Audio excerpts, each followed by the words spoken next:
यादव जी हैं और तेजस्वी यादव जी हैं, तरह तरह के घोटाले में फंसे हुए हैं। चारा घोटाले से लेकर के ज़मीन, नौकरी के बदले ज़मीन लेने तक के घोटाले में।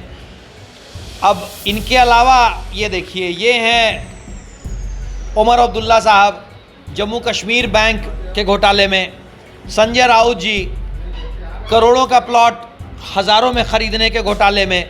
अभिषेक बैनर्जी, शिक्षक भर्ती घोटाला, माइनिंग घोटाला। इस तरीके से लंबी फहरिस्त है। सदानंद सुले जो सुप्रिया सुले के पतिदेव हैं, झारखंड खनन घोटाले में सीएम हेमंत सोरेन हैं।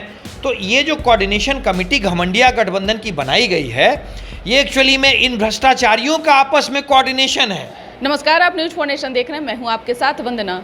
इंडिया गठबंधन की मुंबई में बैठक समाप्त हुई। बता दें कि कई सदस्यों का जो है कोऑर्डिनेशन कमेटी बनाया गया है। भाजपा का आरोप है कि उसमें कई ज़्यादा से ज़्यादा जो है वह सब वंशवाद और परिवारवाद हैं। हमारे साथ बात करने के लिए हैं बीजेपी प्रवक्ता कुंतल कृष्णन। कैसे देख रहे हैं आप लोग, किस आधार पर आरोप लगा रहे हैं? वंदना, ये जो कोऑर्डिनेशन कमेटी बनाई गई है, इसमें से 80% लोग वंशवादी भ्रष्टाचारी हैं। 1-2 पीढ़ियों से डीप भ्रष्टाचार में लिप्त हैं, बड़े भ्रष्टाचार में। अब देखिए, लालू प्रसाद यादव जी हैं और तेजस्वी यादव जी हैं, तरह तरह के घोटाले में फंसे हुए हैं। चारा घोटाले से लेकर के ज़मीन, नौकरी के बदले ज़मीन लेने तक के घोटाले में। अब इनके अलावा ये देखिए, ये हैं उमर अब्दुल्ला साहब, जम्मू कश्मीर बैंक के घोटाले में। संजय राउत जी, करोड़ों का प्लॉट हज़ारों में ख़रीदने के घोटाले में। अभिषेक बैनर्जी, शिक्षक भर्ती घोटाला, माइनिंग घोटाला। इस तरीके से लंबी फहरिस्त है। सदानंद सुले जो सुप्रिया सुले के पतिदेव हैं, झारखंड खनन घोटाले में सीएम हेमंत सोरेन हैं।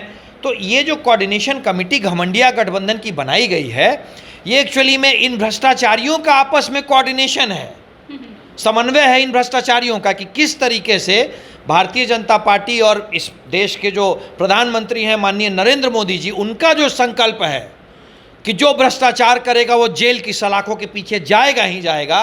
इस संकल्प के खिलाफ इन सभी पीढ़ीवादी भ्रष्टाचारियों ने एक समन्वय बनाने की कोशिश की है और उसी की समन्वय समिति है।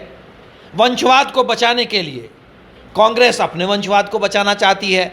लालू जी राहुल गांधी का इसलिए समर्थन कर रहे हैं क्योंकि वो अपनी अगली पीढ़ी को बचाना चाहते हैं और राजनीति में स्थापित करना चाहते हैं। तो ये वो लोग हैं जो भारत के संविधान को धता बताते हुए फिर से भारत में वंशवाद और राजतंत्र को लाना चाहते हैं। और जिस तरीके से अंग्रेज़ों ने सोने की चिड़िया को लूटा था, मुग़लों ने जिस तरीके से लूटा था, अंग्रेज़ और मुग़ल की राह पे चलते हुए ये लोग अपने परिवार के द्वारा फिर से भारत को लूटना चाहते हैं। इसीलिए नरेंद्र मोदी जी और भारतीय जनता के खिलाफ इन लोगों ने एक समन्वय कमेटी बनाई है। लेकिन दावा यह भी किया जा रहा है कि आने वाले समय में नरेंद्र मोदी को जो है सत्ता से उखाड़ फेंकना है। इस रणनीति पर इंडिया गठबंधन जो है वह चल रही है। ये घमंडिया गठबंधन, मैंने आपको बताया ना, कुछ घमंडी राजशाहियों का, कुछ घमंडी परिवारों का जो भ्रष्टाचार में आकंठ लिप्त हैं, उन लोगों का आपस में एक बैठक है। और उन लोगों के लिए तो एग्जिस्टेंस का सवाल है।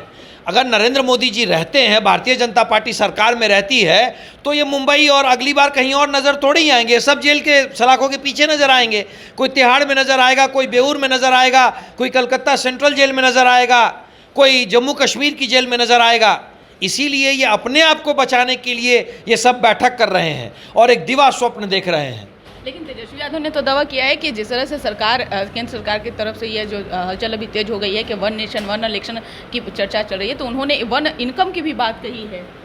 सही बात है। तेजस्वी यादव जी को तो ये बताना चाहिए कि किस तरीके से बिना बालिग हुए एक नाबालिग कुछ 100 करोड़ का मालिक बन जाता है, वो भी उस तथाकथित परिवार से जो किसान